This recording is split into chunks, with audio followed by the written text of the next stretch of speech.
তো প্রথম পাড়ার এই 4টা আয়াত হচ্ছে আমরা দেখবো, যেটা বাকি ছিল। প্রথমটা ছিল হচ্ছে 16 থেকে, সূরা বাকারের হচ্ছে 16 থেকে 18 এই 3টা আয়াত।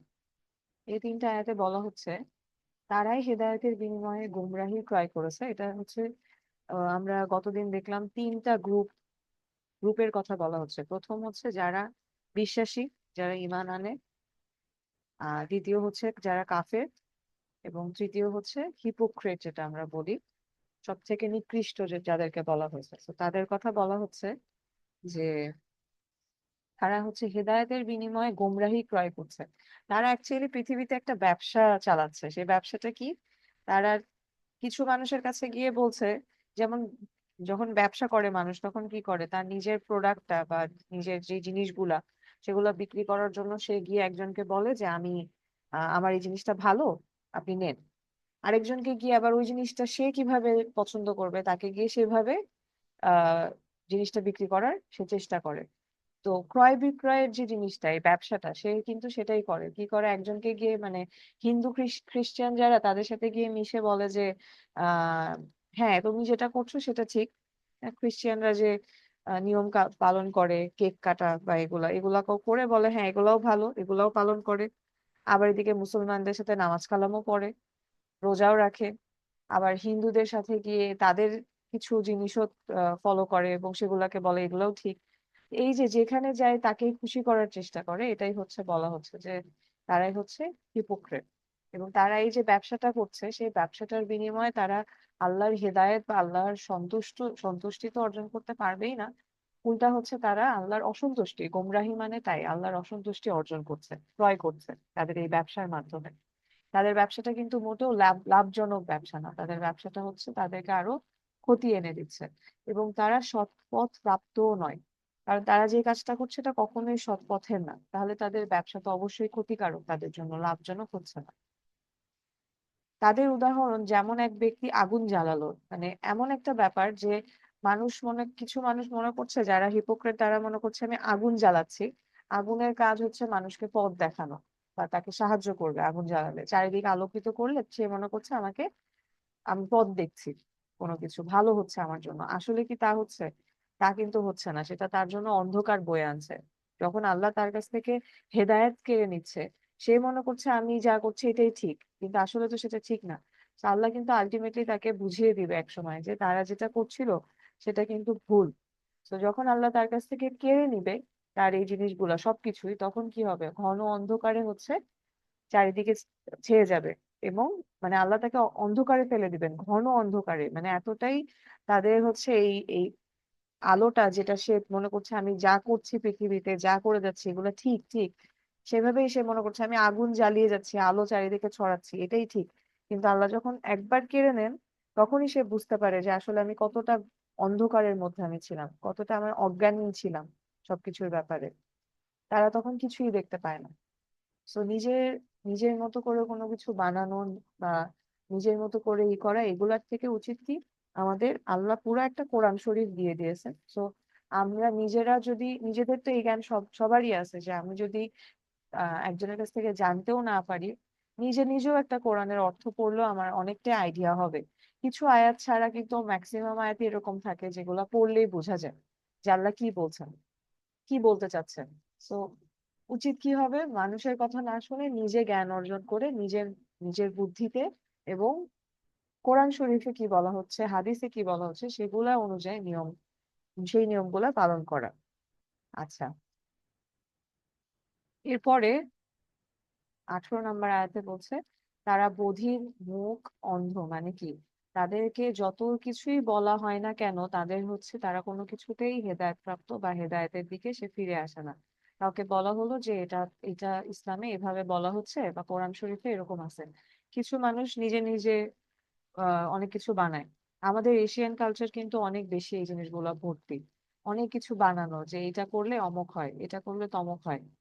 হ্যাঁ, এই এই জিনিসগুলা কিন্তু খুবই ক্ষতিকারক, খুবই ক্ষতিকারক। এগুলা অবশ্যই বন্ধ করতে হবে। যেমন আমরা ছোটবেলা থেকে জেনে এসেছি যে শবে বরাতে নামাজ পড়তে হয়, শবে কদরে নামাজ পড়তে হয়, স্পেসিফিক এত রাকাত নামাজ থাকে, স্পেসিফিক দোয়া থাকে। এগুলো কিন্তু একদমই বানোয়াটি, এগুলো কিছুই নাই ইসলামে। কোনো হাদিসের রেফারেন্স, কোরআন শরীফের কোনো আয়াতে এগুলো সম্বন্ধে কিছু বলা নাই যে এত রাকাতই পড়ো।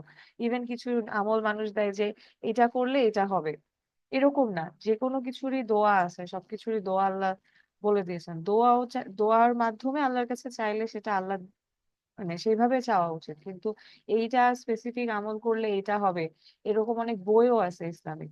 কিন্তু আসলে নিয়মটা সেটা যদি হাদিসে থাকে, যেমন হচ্ছে হাদিসে আছে যে 12 রাকাত নামাজ, সুন্নত নামাজ পড়লে একটা জান্নাতে ঘর তৈরি হয়, আল্লাহ তৈরি করে দেন। এই হাদিসগুলা একদম ডিরেক্টলি হাদিসে আছে। তারপর 3 বার সূরা ইখলাস পড়লে সেটা এক খতম কোরআনের সওয়াব পাওয়া যায়। তো এই জিনিসগুলা ভ্যালিড। কিন্তু যেগুলো ভ্যালিড না সেগুলো বিশ্বাস করে কখনোই পড়া উচিত না। আমরা নিজেরা যতটুকু জানবো, ওইটা যদি কোনো কিছু পাই, সাথে সাথে আমরা কি করবো, এগুলো কিন্তু খুব অ্যাভেলেবল ফেসবুক, এখানে সেখানে বিভিন্ন জায়গায়। তো আমাদের উচিত হবে সাথে সাথে ইন্টারনেটে একটু সার্চ করে দেখা যে এগুলার কোনো হাদিসের রেফারেন্স আছে কিনা, কোরআন শরীফের কোনো আয়াতের এটা রেফারেন্স কিনা, এটা জেনে বুঝে আমল করা। এইটুকু জ্ঞান আমাদের সবারই আছে, যেটা আমরা পারবো ইনশাল্লাহ করতে। আচ্ছা, তো যেটা বলছিলাম যে যারা অ্যাকচুয়ালি এগুলা থেকে সরে যায়, হেদায়েতের দিক থেকে সরে যায়, তারা নিজেরা যা বুঝে তাই করে। এবং ওই যে ক্রিশ্চিয়ান কালচার, এই কালচার, হিন্দু কালচার, সবকিছুকে তারা সেটাকে ভ্যালিডেশন দেওয়ার চেষ্টা করে। এবং সেজন্যই বলা হচ্ছে তারা হচ্ছে অন্ধ, চোখ থেকেও অন্ধ, দেখতে পাচ্ছে না যে আসলে সত্য কোনটা, মুখ থেকেও কথা বলতে পারছে না, এবং বধির, কানে তাকে এতবার বলা হচ্ছে বা কিছু শুনতে পাচ্ছে না। তার থেকেও বড় ব্যাপার যেটা তাফসীর হিসেবে এসছে, যে কোরআন শরীফ কিন্তু সবার কাছেই আছে, আমাদের প্রত্যেকের বাসায় কোরআন শরীফ আছে, কিন্তু সেটা কিন্তু সবার জন্য হেদায়েত এনে দিতে পারছে না। অনেকেই কিন্তু কোরআন শরীফ পড়ছে, কিন্তু সে অনুযায়ী জীবনযাপন করতে পারছে না। কারণ সমস্যা ওই এক জায়গাতেই, যে কোরআন শরীফের অর্থ বুঝে আমল করা বা কি বলা হচ্ছে সেই অনুযায়ী জীবনযাপন করা, এটা কেউ করছে না। কোরআন শরীফ পড়ে যাচ্ছে, আরবি পড়ে যাচ্ছে। তো এইটা, এগুলো হচ্ছে যে হিপোক্রেসির কথাটা আবার এখানে এসছে, কারণ এই এই 3টা আয়াতে। কারণ খুব জঘন্য একটা জিনিস হচ্ছে হিপোক্রেসি। যারা মানে না তাদের জন্য জাহান্নাম, যারা মানে তাদের জন্য জান্নাত। কিন্তু এই যে মাঝখানে একটা গ্রুপ হিপোক্রেট, এবং এটা খুব বেশি প্রকট ছিল মদিনাতে। যখন নবীজি সাল্লাল্লাহু আলাইহি সাল্লাম হিজরত করে আসলেন, আমি গত সেশনে বলেছিলাম, তখন দেখলেন মদিনাতে এই জিনিসটা খুব প্রকট, মুখে বলছে একটা, মনের মধ্যে আরেকটা। আচ্ছা, এর পরের হচ্ছে একটা আয়াত, সেটা হচ্ছে সূরা বাকারার 86 নম্বর আয়াত। তারাই পরকালের বিনিময়ে পার্থিব জীবন ক্রয় করে। কারা? ওই যে সেই হিপোক্রেটরা। কারণ তারা কি করছে, পরকালের চিন্তা তো টোটালি বাদ, যা করছে সবকিছুই হচ্ছে পৃথিবীর জন্য, পার্থিব জীবনের জন্য করছে। হিপোক্রেট প্লাস কাফেরদের কথাও বলা হচ্ছে। তারা মনে করছে এই জীবনটাই আমাদের মেইন জীবন, এখানেই আমরা যা পাচ্ছি শেষ, আর কিছুই নাই। এরপরে বারজাকের জীবন আছে, কবরের জীবন যেটা, তারপর কিয়ামত হবে, এগুলা তারা কোনো কিছুই চিন্তিত না, সেটা নিয়ে কোনো ইয়ে নাই। যা করবে এখানেই করে রেখে যাবে, এরকম একটা। তো কাউকে এরকম জিজ্ঞেস করলে, মানে মানুষ যারা খুব বেশি ওয়ার্ল্ড ওয়ার্ল্ড নিয়ে, পৃথিবী নিয়ে ব্যস্ত, তাদেরকে জিজ্ঞেস করলে, কথা বললে মনে হবে যে পৃথিবীর এই কাজটাই জরুরি। কারণ তাদের ওই যে মাথায় ওইভাবেই চলে যে আখিরাত বলে কিছুই নেই। তো এটাই বলা হচ্ছে, পরকালের বিনিময়ে, আখিরাতের বিনিময়ে তারা পৃথিবীকে ক্রয় করেছে। ওই যে তারা তো ব্যবসা করছে, সেই ব্যবসার মধ্যেই এটা পড়ছে। কাজে তাদের শাস্তি কম করা হবে না। তাহলে তাদের ব্যাপারে আল্লাহ কি বলছেন? তাদের শাস্তি কখনোই কম করা হবে না, এবং তারা সাহায্য প্রাপ্তও হবে না। আল্লাহ যার উপরে গোমরাহি হয়, আল্লাহ মাফ করুক, আল্লাহ কখনোই আমাদেরকে সেই জায়গাতে না নিক, যাদের উপর আল্লাহ অসন্তুষ্ট হচ্ছেন, গোমরা হচ্ছেন, তারা তো একদমই সাহায্য প্রাপ্ত না। তাদেরকে তো আল্লাহ হেদায়েতের পথে রাখেননি। আমরা চোখের সামনে অনেক মানুষ দেখতে পাই যারা অ্যাকচুয়ালি আমাদের খারাপ লাগে দেখে, মনে হয় যে যদি ওকে একটু বোঝাতে পারতাম, একটু ই করতে পারতাম। অনেক কাছের মানুষকে বোঝানোরও আমরা চেষ্টা করি, কিন্তু বুঝে না। অনেক বলা হয় যে নামাজ পড়ো, নামাজ মিস করো না, বা এই এই জিনিসটা ভুল করছো, এটা করো করো করো না। আমরা কিন্তু বলি, কাছের ফ্রেন্ড হোক, কাজিন হোক, বা আত্মীয় স্বজন। তখন কি হয়, তারা কিন্তু শোনে না। ওই যে তার তো চোখ থেকেও অন্ধ, কান থেকেও তারা বধির, শুনতে পাচ্ছে না, দেখতে পাচ্ছে না। এটাই বলা হচ্ছে, তাদের তাদের কাছে সাহায্যপ্রাপ্ত বা হেদায়েত তাদের কাছে আসেনি, এবং হবেও না তারা সাহায্যপ্রাপ্ত। এটা আল্লাহর তরফ থেকেই বিধান। আল্লাহ যদি কাউকে হেদায়েত না দেন, আমাদের কিছুই করার নাই। আমরা দোয়া করে যেতে পারি, হয়তো বা একদিন আমাদের দোয়ার বরকতে আল্লাহ তাদেরকে হেদায়েত দিলেন। কিন্তু আমাদের হাতে এটা কিছুই নেই, সবকিছুই আল্লাহর হাতে। আল্লাহ কিন্তু বারবারই প্রথমেই কোরআন শরীফ থেকেই বুঝাচ্ছেন যে আল্লাহর কদর, আল্লাহর শক্তি কতটা। আল্লাহই সবকিছু, মেইন হচ্ছে উনি মালিক, উনি মালিকুল মুলক, আমরা কিছুই না। তো প্রথম থেকেই কিন্তু আমরা দেখছি এই ফ্লোটা। আচ্ছা, তো এই জিনিসটার উপরে ঈমান আনাও একটা বড় ব্যাপার। তারপর একটা চলে যাই, এটা হচ্ছে 2 এবং 3, একদম শুরুর 2টা আয়াত কোরআন শরীফে। যারা গায়েবের প্রতি ঈমান আনে, এটার আগে আমরা একটু আরেকটা আয়াত দেখি, এটা 30 নম্বর আয়াত। এখানে হচ্ছে বলা হচ্ছে, স্মরণ করো তোমার প্রতিপালক যখন ফেরেশতাদেরকে বললেন, আমি জমিনে প্রতিনিধি সৃষ্টি করছি। আল্লাহ কিন্তু আমাদেরকে প্রতিনিধি হিসেবে তৈরি করেছেন, রিপ্রেজেন্টেটিভ। প্রতিনিধি হিসেবে সৃষ্টি করছি। তারা তখন বলল, মানে ফেরেশতারা বলল যে আল্লাহ, আপনি কি এমন কাউকে তৈরি করছেন যে হচ্ছে পৃথিবীতে গিয়ে অশান্তি করবে, রক্তপাত ঘটাবে? অথচ ফেরেশতারা সারাক্ষণই আল্লাহর প্রশংসামূলক তাসবিহ পাঠ করছে, তার পবিত্রতা ঘোষণা করছে। তখন হচ্ছে আল্লাহ বললেন, আমি যা জানি তোমরা তা জানো না। এটা আমরা গতদিনও পড়েছিলাম এই আয়াতটা। এই যে প্রতিনিধি, এই জিনিসটাই এসছে যে প্রতিনিধি যে আল্লাহ তৈরি করলেন, তাদের আসলে কাজ কি? এই প্রতিনিধিদের কাজটা এখানে বলা হচ্ছে প্রথমেই সূরা বাকারার 2টা আয়াতে। তাদের কাজ হচ্ছে গায়েবের প্রতি ঈমান আনা। আমরা গায়েব বলেছিলাম যেগুলো আমরা চোখে দেখতে পাই না, যেমন জিন, ফেরেশতা, এগুলো আমরা জানি আল্লাহ তৈরি করেছেন, কিন্তু আমরা চোখে দেখতে পাই না। এছাড়াও আরো অনেক কিছু আছে যেটা আমরা জানি যে আল্লাহ তৈরি করেছেন, জান্নাত, জাহান্নাম, আখিরাত, কবর, সবই আমরা জানি, কিন্তু আমরা কিন্তু দেখতে পাচ্ছি না কোনো কিছুই। তো এগুলোর উপরে বিশ্বাস আনা, বিশ্বাস রাখা, ঈমান আনা। নামাজকে কায়েম করা, কায়েম করা মানে হচ্ছে নিজেও পড়বো, অন্যকেও বলবো। নামাজ কায়েম করা, জীবনযাপন যেটা আল্লাহ দিয়েছেন হালাল ভাবে, রিজিকের ব্যবস্থা করা, এমন কোনো কিছুই না করা যেটা হারাম। এবং এটা আমাদের আরেকটা জিনিস জেনে রাখা উচিত যে হালাল রিজিকে দোয়া কবুল হয়, হারাম রিজিকের দোয়া কিন্তু কবুল হয় না। অনেকে বলে, আমার দোয়া কবুল হচ্ছে না কেন? আমি তাহাজ্জুদের নামাজও পড়ি, আমার দোয়া কবুল হয় না। কারণ আল্লাহ যেটা বারণ করেছেন তুমি সেটাই করছো। আল্লাহ বলেছেন হারাম রিজিক থেকে দূরে থাকতে, সেটা হারাম। তো হারাম রিজিকের পরে যখন দোয়া কবুল হবে না, তখন তো জেনে শুনে আল্লাহ যেসব নিয়ম কানুন দিয়েছেন সেটা না মানলে তো এই যে আল্লাহ অসন্তুষ্ট হবে, এটাই তো হওয়ার কথা। তো বলাই আছে, চরম সত্য কথা। তো এটাই হালাল রিজিকের ব্যবস্থা করা, এবং সেখান থেকে অবশ্যই ব্যয় করা। এবং হচ্ছে যা যা আমাদের উপরে নাজিল হয়েছে, কোরআন শরীফ এবং কোরআন শরীফের পূর্বে সবকিছু, নবীজি এবং তাদের উপরে যা এসছে, প্রত্যেকটা জিনিস, প্রত্যেকটা কথা, আর প্রত্যেকটা হাদিস। হ্যাঁ, কিছু আছে না, হাদিসে অনেক বিকৃত করে, আল্লাহ মাফ করুন, অনেকেই করে, হাদিস বিশ্বাস করে না, অনেক অনেক রকম সমস্যা আছে অনেকের। এগুলো আমরা হয়তো বা দেখি না, বাট আছে তো পৃথিবীতে। ওটাই যে যা নবীজিদের উপর, প্রত্যেক নবীর উপর এসেছেন, সবকিছুতে নবীদের উপরও বিশ্বাস করতে হবে। আমি যদি এখন, কেউ যদি বলে যে একটা নবীকে আমি বিশ্বাস করবে না, তাহলে তো হবে না। অনেক নবীর কথা আমরা জানি, কোরআন শরীফেও আছে। তো এক্সাক্ট নাম্বারটা বলা নাই কতজন নবী, কিন্তু নবী যতজন ছিলেন, যা পূর্বে ছিল, যেগুলো কোরআন শরীফে বলা হয়েছে, হাদিসে আমরা শুনি, সবকিছু আমাদেরকে বিশ্বাস করতে হবে। এগুলোও কিন্তু আমাদের জন্য গায়েব, আমরা দেখিনি। আমরা অতীতে কি হয়েছে আমরা কিছুই জানি না, কিন্তু আমাদেরকে বিশ্বাস করতে হবে। কারণ আমি একটা জিনিস বাদ দিলে আমার বিশ্বাসে, ইমানের অঙ্গটাই হচ্ছে, বিশ্বাসটাই হচ্ছে আমার নষ্ট হয়ে যাচ্ছে। আমি একটা জিনিস বিশ্বাস করলাম, আরেকটা বাদ দিলাম, এরকম করলে জিনিসটা হবে না। কারণ কি, আজকে আমরা দেখবো মুসা আলাহিসাল্লামের সাল্লামের সময় যে 3টা গ্রুপ ছিল, এই 3টা গ্রুপের কথা আমরা দেখবো। তারপরে আরেকজন বাদশাহ ছিলেন বনি ইসরায়েলদের সময়, নামটা ভুলে গেলাম, ওনার কথাও দেখবো। তো এই যে এই জিনিসগুলো, এগুলো কিন্তু বাদ দেওয়া যাবে না, এগুলো ডিরেক্টলি কোরআনের আয়াতেই আছে। তো এইগুলা বাদ দিয়ে বিশ্বাস করা যাবে না, সবকিছুতেই বিশ্বাস করতে হবে, এটাই বলা হচ্ছে। আচ্ছা, তাহলে আমাদের হচ্ছে প্রথম পাড়াটা শেষ। প্রথম পাড়ার একটু শেষের দিকে একটা কথাই হচ্ছে বলবো, যে এই যে প্রতিনিধিদের কাজ হচ্ছে কি, এই এই জিনিসগুলা করা, এগুলাই হচ্ছে তাদের করা। যারা করে না তাদেরকে আমরা বলছি হচ্ছে কাফের।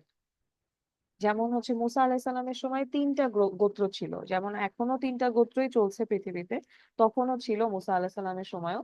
প্রথমটা ছিল হচ্ছে যা ফেরাউন, সে হচ্ছে কমপ্লিটলি কাফের। সে পুরাপুরি অবিশ্বাসী ছিল, যা আল্লাহর তরফ থেকে এসেছিল সে কিছুই হচ্ছে গ্রহণ করেনি, সত্যকে পুরোপুরি প্রত্যাখ্যান করেছে। আরেকটা ছিল হচ্ছে বনি ইসরায়েলদের মধ্যে কিছু সংখ্যক মুসা আলাহিসাল্লামকে বিশ্বাস করেছিল। মুসা আলাহিসাল্লাম বলেছিলেন আল্লাহ এক ও অদ্বিতীয়, সেটাতে তারা বিশ্বাস করেছিল, ঈমান এনেছিলেন। আর কিছু ছিল যারা হচ্ছে সেই হিপোক্রেট, ফেরাউনকে গিয়ে বলতো যে হ্যাঁ আমরা তোমাকে মানি, আবার এখানে এসে মুসা আলাহিসাল্লামকে গিয়ে বলতো আমরা তোমাকেও মানি। তো এই যে এই তিনটা গ্রুপ, এই তিনটা গ্রুপ কিন্তু এখনো পর্যন্ত এই তিনটা গোত্র চলে যাচ্ছে পৃথিবীতে, এই তিন ভাবেই যাচ্ছে সবকিছু। এবং আরেকটা জিনিস হচ্ছে ওই বনি ইসরায়েলের মধ্যে কিছু মানুষ, যেটা বললাম যে হিপোক্রেট ছিল, বলতো যে মুখে এক মনে এক, ওই ফেরাউনকেও বলছে আবার মুসা আলাহিসাল্লামকেও বলছে আমি তোমাকে মানি। তো এদেরকে বলা হচ্ছে এরা কি করতো, ইসলামকে নিজের পরিচয় হিসেবে দেখাতো কাজে লাগানোর জন্য। আমরা কিন্তু জানি মুসা আলাহিসাল্লাম বলেছিলেন যে আমার সাথে যারা যাবে তারা হচ্ছে বেঁচে যাবে। হ্যাঁ, বেঁচে যাও মানে তারা হচ্ছে ওই যে যখন যাত্রা শুরু করে, এটার কাহিনীটা আমি হচ্ছে নেটফ্লিক্সে একটা খুব সুন্দর ইয়ে আছে মুসা আলাহিসাল্লামের উপরে, আমি ভুলে গেছি নামটা। খুব সুন্দর করে হচ্ছে দেখায় এটা, মানে সিরিজ আকারে, চাইলে হচ্ছে যে আমরা সবাই দেখতে পারি। ওখানে ওইটা দেখায় যে যখন উনি ডাকেন যে লাস্ট ইতে ওই যে ডুবে যাবে সব, ফেরাউন আসছে ফেরাউনের দল নিয়ে, তখন হচ্ছে তারা যাত্রা শুরু করে। তো তখন বলে যে আমার সাথে যারা যাবা তারা বেঁচে যাবে, এরকমই। তো সবাই তো যায়নি, মানে তার মধ্যে কিন্তু সবাই বিশ্বাসী ছিল না। কিছু মানুষ শুধুমাত্র বেঁচে যাওয়ার জন্য গেছিল, যে আমি ওর সাথে গেলে বেঁচে যাব। তো ওই যে মুখে এক মনে এক, ইসলামকে আমি যদি পরিচয় হিসাবে নিই তাহলে আমি বেঁচে যাব। ইভেন এখনো পর্যন্ত কিছু মানুষ এরকমই করছে, যে ইসলামকে শুধু পরিচয় হিসেবেই রেখেছে। তার ব্যবহার আচারে কিন্তু বোঝা যায়, মানে ইতে কিন্তু সে অ্যাকচুয়ালি মুসলিম কিনা সেটা বোঝার কোনো উপায় নাই। মুসলিমদের যেগুলা করা উচিত, ছেলে হোক মেয়ে হোক, যা যা করা উচিত সেগুলা কিন্তু সে করছে না। কিন্তু সে বলছে আমি মুসলমান, মুসলমান হিসেবে থাকছে, মুসলমান হিসেবে এই করছে, কিন্তু আসলে সে মুসলিম না। তার পরিচয় মুসলমান, কিন্তু আসলে মনে প্রাণে সে মুসলিম না। তো এইটাই বলা হচ্ছে এগুলো খুব বড় হচ্ছে ডেঞ্জার, ডেঞ্জার পয়েন্ট। এগুলা থেকে বেরিয়ে আসতে হবে সবাইকে। একদম এটা প্রথম পাড়ার পুরাটাই হচ্ছে এইভাবে বলা হচ্ছে যে হেদায়েত প্রাপ্ত আল্লাহ আল্লাহ সবাইকে দেন না। এবং যারা হেদায়েত প্রাপ্ত তাদের অবশ্যই, মানে হেদায়েত প্রাপ্ত হয়ে থাকার জন্য হচ্ছে পূর্ণ ঈমান নিয়ে থাকার জন্য আমাদেরকে অবশ্যই শুধু মুসলিম বললেই হবে না, সেটা আমাদেরকে সবকিছুতেই প্রমাণ করতে হবে, কারণ আমরা হচ্ছে আল্লাহর প্রতিনিধি।